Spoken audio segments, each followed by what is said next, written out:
ಪಾಕಿಸ್ತಾನದ ಮೇಲೆ ಭಾರತ ದಾಳಿ. ಉಗ್ರವಾದಿಗಳಿರೋ 9 ಸ್ಥಳಗಳಲ್ಲಿ ನಿನ್ನೆ ರಾತ್ರಿ ಮಿಸೈಲ್ಸ್ ಹಾಕಿ ದಾಳಿ ಮಾಡಿದೆ ಭಾರತ. ಇನ್ನೊಂದು ಕಡೆ ಪಾಕಿಸ್ತಾನ್ ಮಕ್ಕಳು ಇರೋ ಪ್ರದೇಶಗಳಲ್ಲಿ ಹಾಸ್ಪಿಟಲ್, ಸ್ಕೂಲ್ ಅಂತ ನೋಡದೆ ಭಾರತ ಮಿಸೈಲ್ಸ್ ಹಾಕಿ ದಾಳಿ ಮಾಡಿದೆ ಅಂತ ಪಾಕಿಸ್ತಾನ ಆರೋಪಣೆ ಮಾಡುತ್ತಾ ಕೆಲವೊಂದು ಫೋಟೋಗಳನ್ನ, ವಿಡಿಯೋಗಳನ್ನ ರಿಲೀಸ್ ಮಾಡಿದೆ. ಇಲ್ಲಿವೆ ನೋಡಿ ಆ ವಿಡಿಯೋಗಳು.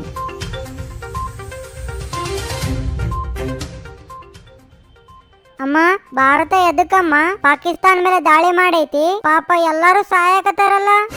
ನಿನಗೆ ಎದಕ್ಲೆ ಅವೆಲ್ಲ? ಏನೇ ಅವನಿಗೆ ಆ ಟಿವಿ ಕಾಣಿಸ್ಲಾರ್ದಂಗ ಹಿಂದಕ್ ನಿಂದ್ರಸ. ಅವೇನಿಲ್ಲಲೇ, ಅವೆಲ್ಲ ಸುಮ್ನೆ. ಹಿಂದಕ್ ಬಾ ನೀನು. ಅಂಕಲ್ ರೀ, ಬಳ್ಳಾರಿಗೆ ಹೋಗೋ ಬಸ್ ಇದ್ದ ಪ್ಲಾಟ್ಫಾರ್ಮಿಗೆ ಬರುತ್ತಾನ? ಹೌದಪ್ಪಿ, ಇಲ್ಲಿಗೆ ಬರುತ್ತಾ. ಲೇ ಮಚ್ಚ, ಮೊನ್ನೆಯಿಂದ ನೋಡಕತ್ತೀನಿ. ನಿಮ್ಮ ಅಪ್ಪ ಒಯ್ಯಲೇದಾರ್ಲೆ, ಕಾಣಿಸವಲ್ರ ಮನ್ಯಾಗ. 2 ದಿನ ಮುಂದೆ ಏನ ಕೆಲಸ ಐತೆ ಅಂತೇಳಿ ಹೋಗ್ಯಾರ್ಲೆ.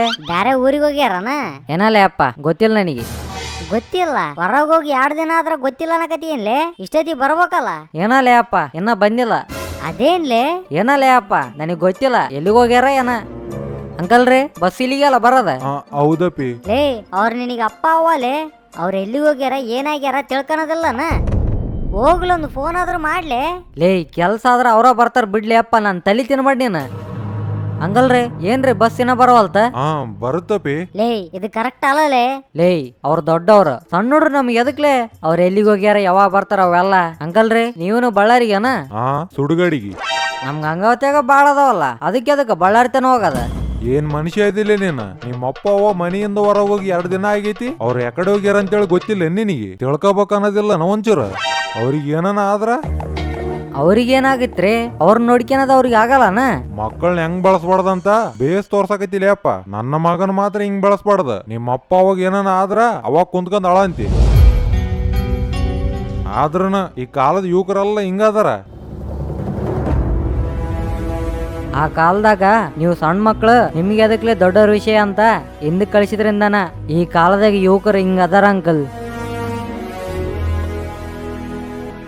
ಅಪ್ಪಿ, ನಿನ್ ಟಿವಿಯಾಗ ಏನ್ ನೋಡಿ? ಭಾರತ ಪಾಕಿಸ್ತಾನ ಮೇಲೆ ಬಾಂಬ್ ಹಾಕಿ ಸಾಯಿಸಾಕತೈತಿ. ಓಹೋ, ಮತ್ತೆ ನಿನಗೆ ಪೆಹಲ್ಗಾಮ್ದಾಗ ಏನಾಗೈತೆ ಅಂತೇಳಿ ಗೊತ್ತಿಲ್ಲನ? ಪೆಹಲ್ಗಾಮ್ ಅಂದ್ರ? ನಿನಗೆ ಕಾಶ್ಮೀರ್ ಗೊತ್ತಾ? ಹಿಮಾಲಯಗಳ ಹತ್ರ ಇರ್ತೈತಿ. ಪೆಹಲ್ಗಾಮ್ ಅಂದ್ರ ಕಾಶ್ಮೀರ್ ಹತ್ರ ಒಂದ್ ಊರು. ಓಹೋ, ಅಲ್ಲೇನಾಗೈತಿ? ನಿಮ್ಮ ಅಪ್ಪನ್ ಕೇಳು, ಹೇಳ್ತಾರ. 25 ಟೂರಿಸ್ಟ್ ಗಳನ್ನ ಉಗ್ರವಾದಿಗಳು ಕೊಲ್ಲಿಬಿಟ್ಟಾರಪ್ಪಿ. ಟೂರಿಸ್ಟ್ಸ್ ಅಲ್ಲ ಅಂಕಲ್, ಇಂಡಿಯನ್.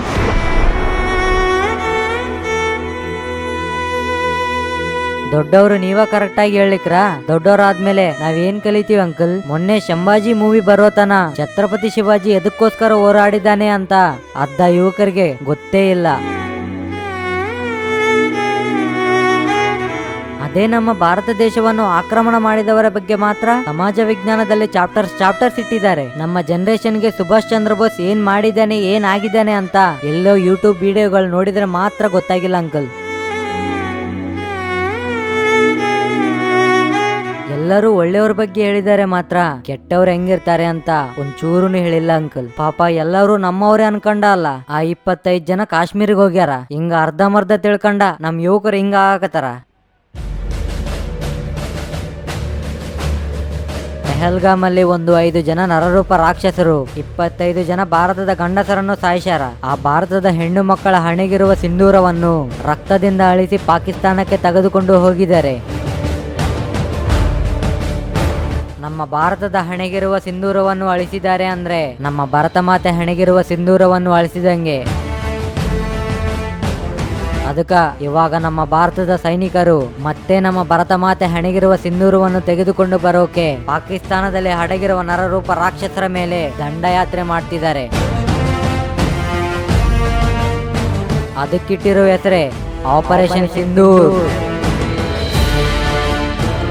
ನಿಮ್ಮ ಅವ್ವನ್ ತಂಟೆಗೆ ಯಾರಾದ್ರೂ ಬಂದ್ರೆ ನೀನ್ ಸುಮ್ನೆ ಇರ್ತೀಯಾ? ನಾನ್ ಸುಮ್ನೆ ಇರಲ್ಲ. ಭಾರತನು ನಮ್ಮ ತಾಯಿನೇ. ನಮ್ಮ ಭಾರತದ ತಂಡ್ಯಾಕ ಬಹಳ ಸತಿ ಬಂದಾರ ಅವರು. ಅವರಿಗೆ ಸರಿಯಾಗಿ ಉತ್ತರ ಕೊಡೋ ಟೈಮ್ ಇದ, ಆಪರೇಷನ್ ಸಿಂಧೂರ್.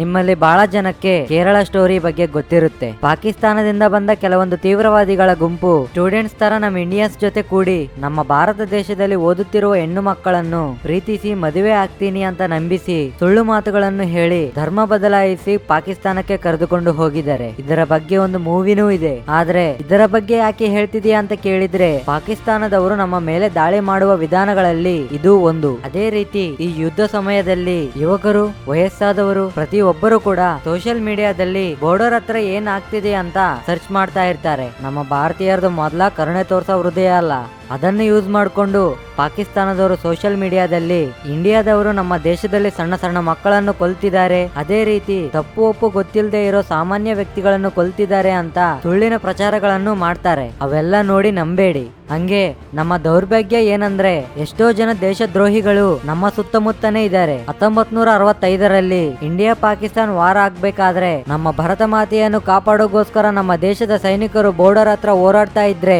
ಕೆಲವೊಂದು ದೇಶದ್ರೋಹಿಗಳು ಊರಲ್ಲಿರೋ ರೋಡ್ಸ್, ಗ್ಯಾಸ್ ಪೈಪ್ಲೈನ್ಸ್ ಅಂತಹ ನಮ್ಮ ದೇಶದ ಸಂಪತ್ತನ್ನು ಕೆಡಿಸೋಕೆ ಪ್ರಯತ್ನ ಪಟ್ಟಿದ್ದಾರೆ. ಆಗ ಭಾರತೀಯರೆಲ್ಲ ಒಂದಾಗಿ ಸೈನಿಕರು ಬಾರ್ಡರ್ ಹತ್ರ ಹೋರಾಡ್ತಾ ಇದ್ರೆ ಊರಲ್ಲಿ ಜನ ಒಂದಾಗಿ ಹೋರಾಡಿದ್ದಾರೆ. ನಮ್ಮ ಭಾರತದ ಸರ್ಕಾರ ಕೆಲವೊಂದು ಪ್ರದೇಶಗಳನ್ನು ಹಾಟ್ಸ್ಪಾಟ್ ಆಗಿ ಗುರುತಿಸಿದೆ. ಈ ಸಿಟಿಗಳಲ್ಲಿ ಮಾಕ್ ಡ್ರಿಲ್ಸ್ ನ ಕಂಡಕ್ಟ್ ಮಾಡ್ತಿದ್ದಾರೆ. ಇದರಲ್ಲಿ ಏರ್ ಫೋರ್ಸ್ ಅವರ ವಾರ್ನಿಂಗ್, ಸಡನ್ ಆಗಿ ಸಿಟಿಯಲ್ಲಿ ಪವರ್ ಕಟ್ ಆಗಿದ್ರೆ ಅಂತ ಸಮಯದಲ್ಲಿ ಜನ ಏನ್ ಮಾಡ್ಬೇಕು ಅಂತ ಈ ಮಾಕ್ ಡ್ರಿಲ್ಸ್ ಅಲ್ಲಿ ಹೇಳ್ತಾರೆ. ಹಂಗೆ ಇನ್ನೊಂದು ವಿಷಯ, ಯುದ್ಧ ಅನಿವಾರ್ಯ ಅನ್ಕೊಂಡಾಗ 1 ವಾರ 10 ದಿನ ಪವರ್ ಕಟ್ಸ್ ಆಗ್ಬೋದು. 1 ವಾರ 10 ದಿನಕ್ಕೆ ಸರಿ ಹೋಗೋ ತರ ಊಟದ ಪದಾರ್ಥಗಳು, ಬ್ಯಾಟರಿ ಸಪ್ಲೈಸ್, ಹಂಗೆ ಸ್ವಲ್ಪ ಮೊತ್ತದಲ್ಲಿ ಹಣವನ್ನು ನಿಮ್ಮ ಮನೆಯಲ್ಲಿ ಇಟ್ಕೊಳ್ಳೋದು ಒಳ್ಳೇದು. ಯಾರು ಹೆದರ್ಕೊಳ್ದೆ ಧೈರ್ಯವಾಗಿ ಇರಿ. ಈ ಯುದ್ಧ ನಮಗೋಸ್ಕರ, ನಮ್ಮ ನಾಳಿನ ಭವಿಷ್ಯಗೋಸ್ಕರ. ಸರ್ವೇ ಜನ ಸುಖಿನೋ ಭವಂತು, ಲೋಕ ಸಮಸ್ತ ಸುಖಿನೋ ಭವಂತು. ಟೆರರಿಸ್ಟ್ ಬಿಟ್ಟು ಜೈ ಹಿಂದ್.